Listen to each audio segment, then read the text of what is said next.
Further ado, can you be upstanding with a charged glass with anything you choose in it, or even a cup if you choose a cup?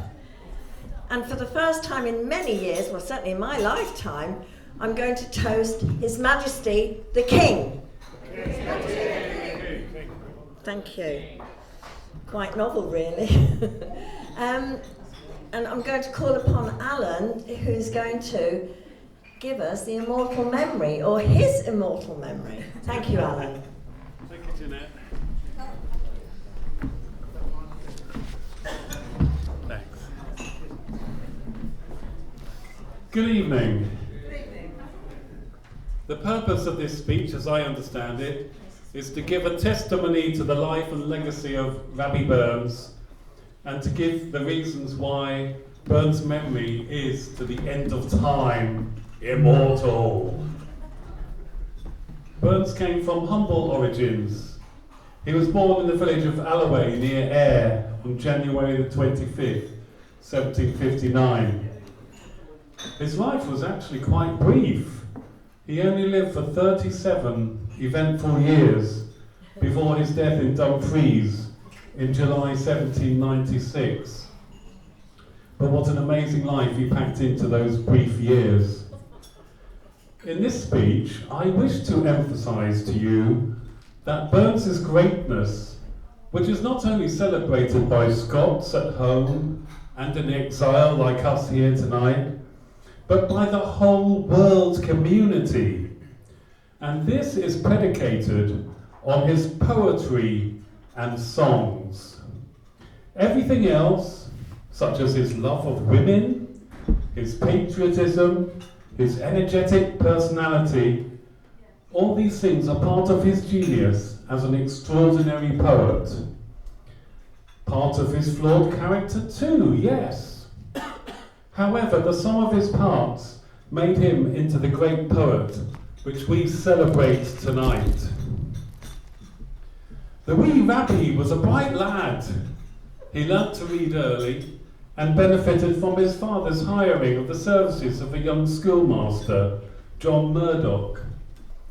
Poets, however, generally educate themselves, taking in everything they experience. Rabbi was no exception. And as a wee boy, Burns had a burning fervour for his native country, Scotland. This passion burnt brightly to the end. The lad read all he could find of Scottish history. His first hero was William Wallace, who fought... Exactly. And William Wallace, as we all know, fought with his fellow Scots against the powerful English army under King Edward in the 13th century, and defeated them against all the odds.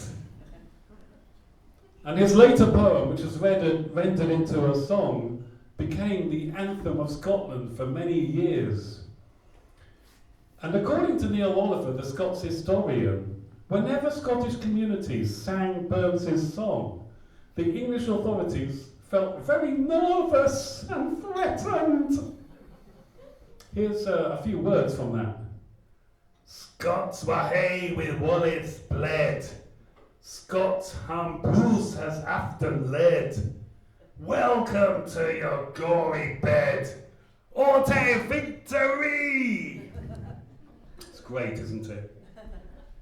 Without his poetic genius, Robbie Burns would have exhausted his adult life as a poor tenant farmer. Well, he was a farmer for much of his adult years, following on from his hard-working, put-upon father. The Highland clearances were disastrous for tenant farmers in Scotland in those days. It was impossible for farmers to eke a fair living for their families and kinsfolk in these very unfair circumstances. Thank goodness things like that don't happen today, eh? But the experience did make Burns sensitive to the plight of those around him, undergoing the same travails. Much of his poetry was inspired by watching so many of his neighbours forced from the land by landowners who were sadly copying the English exploitative approach towards tenants. No change there, eh? And in his famous poem, Tea Moose, the subject appears to be a simple apology to a field mouse, tipped from its nest by a plough. But in truth, this is an analogy for Burns' own struggles against capricious fate. Here's a few lines. They saw the fields laid bare and waste, and weary winter coming fast, and cosy here beneath the blast. Thou thought to dwell, that wee bit hipper leaves and stibble has cost thee money a weary nibble. Now thou's turned out for all thy trouble. And Burns' poetic genius enabled him to have empathy and compassion for wee creatures like this wee little moose, making the reader feel tender towards a small mammal, while at the same time also describing the universal experience of poor people struggling to survive in a harsh world. This is one of the wonderful things that poetry can do. 1785 to 1786 are the two really significant years for Rabbie Burns in his poetic life, transforming him from a poor, struggling tenant farmer into a celebrated Scottish poet. 1785 is a great satirical year, which produced 26 poems, and 1786 was his Annus Mirabilis, which produced 59 poems, which is over one a week. I mean, I'm happy if I can write one poem a month. And he was now 27 years old. Those two prolific years represent the core reason as to why we are here tonight celebrating this great poet. Burns was a masterful love poet. He wrote his first love poem, Oh Once I Loved, at the age of 14 while harvesting with young Nellie Kilpatrick, from whose hand he had plucked a thorn.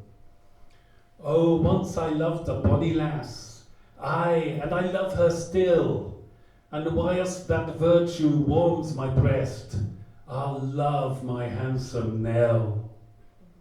And he never stopped falling in love throughout his life and writing about it, as in his much-loved poems, A Fond Kiss and A Red, Red Rose.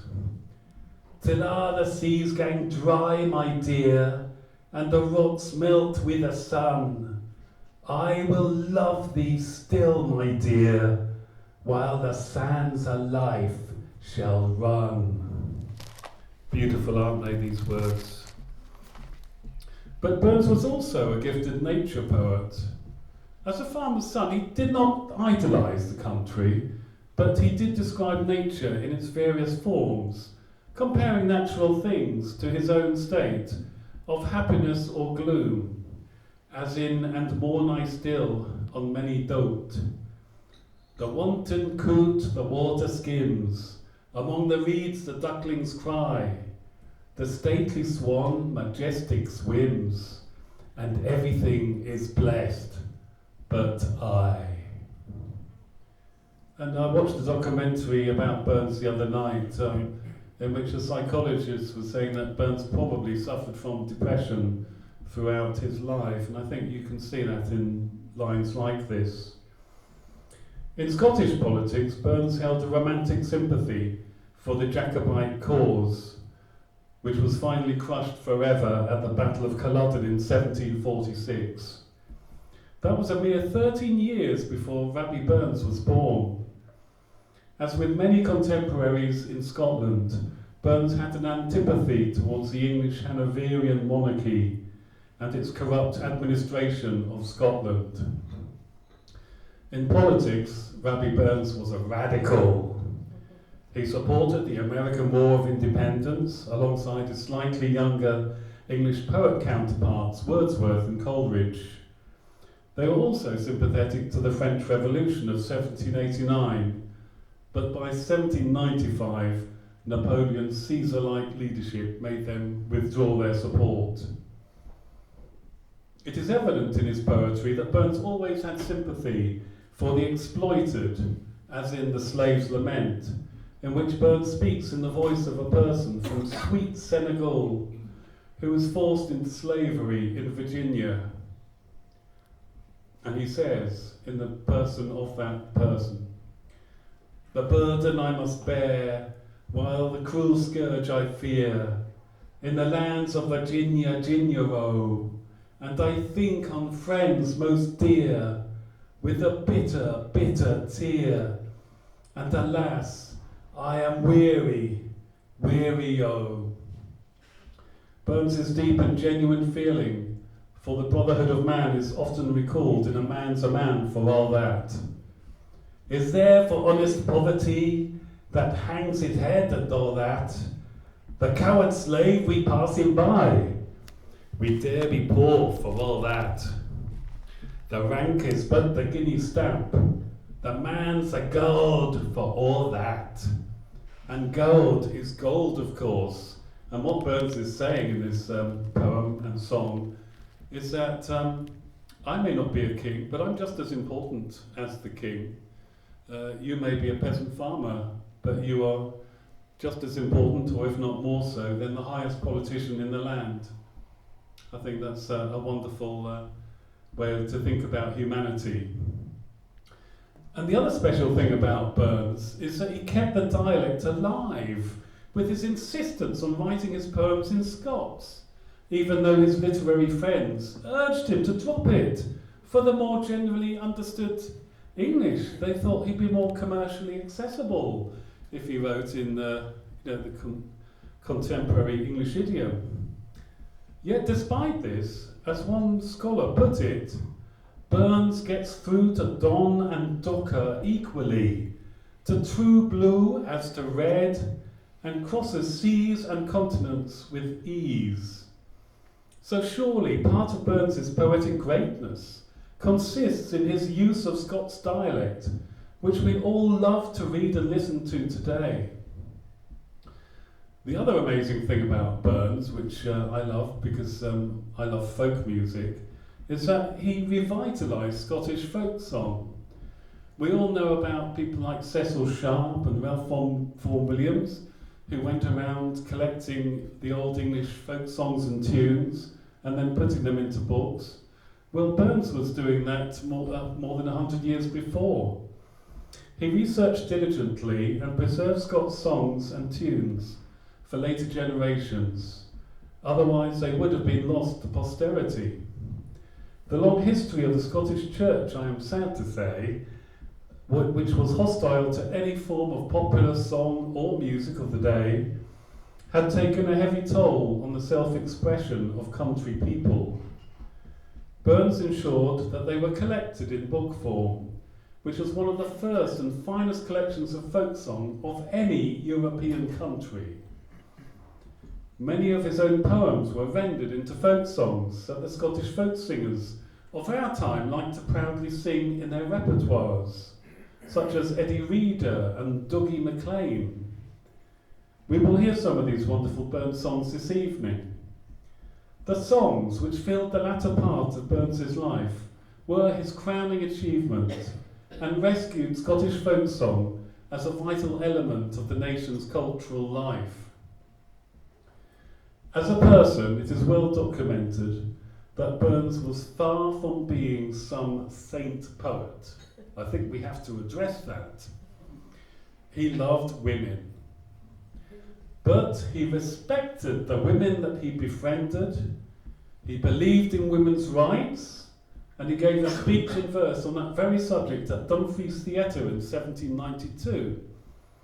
He said, "While quacks of state must each produce his plan, and even children lisp the rights of man, amid this mighty fuss, just let me mention, the rights of women merit some attention."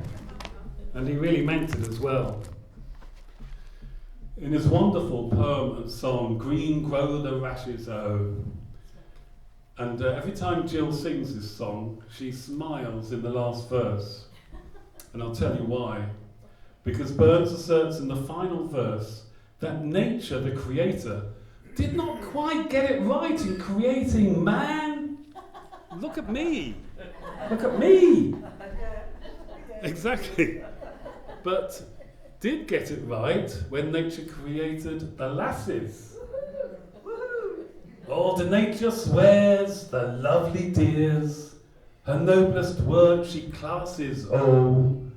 Her prentice hand she tried on man, and then she made the lasses, though. And I'm not going to argue against that, because I think he's got it right. But Burns can be profoundly tender, or tinder if I use Scottish dialect. He dearly loved the 12 children that his beloved women gave him, whether in or out of marriage. Jean Armour, if I'm right, you can tell me later, is she the only woman he officially married? She was loyal to him right to the very end, in spite of his infidelities. She never judged him. Robert Burns' most famous song is, of course, Auld Lang Syne. He found the lyrics from older ditties, in which sometimes only the chorus survived, or a single line of tune. But with his genius, he managed to fuse them together and rendered the verse into a tender song about fellowship. And there's a hand, my trusty fear, and gi's a hand o' thine, and we'll tak a right good willy wort for Auld Lang Syne.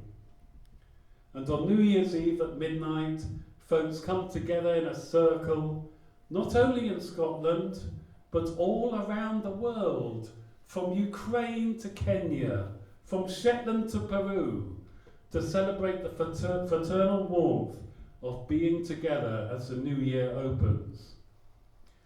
Rabbi Burns is a poet for all moods and all seasons. His own humanity as an individual and his extended humanity shone through everything he wrote. That is why we celebrate the great Scot each year on 25th of January. So let us stand, if we are able, to toast the great poet and songmaker. And I'd better get my own glass too, otherwise it might look a bit stupid. To Robert Burns. The immortal memory of Robert Burns. Amen. A man to man for all that.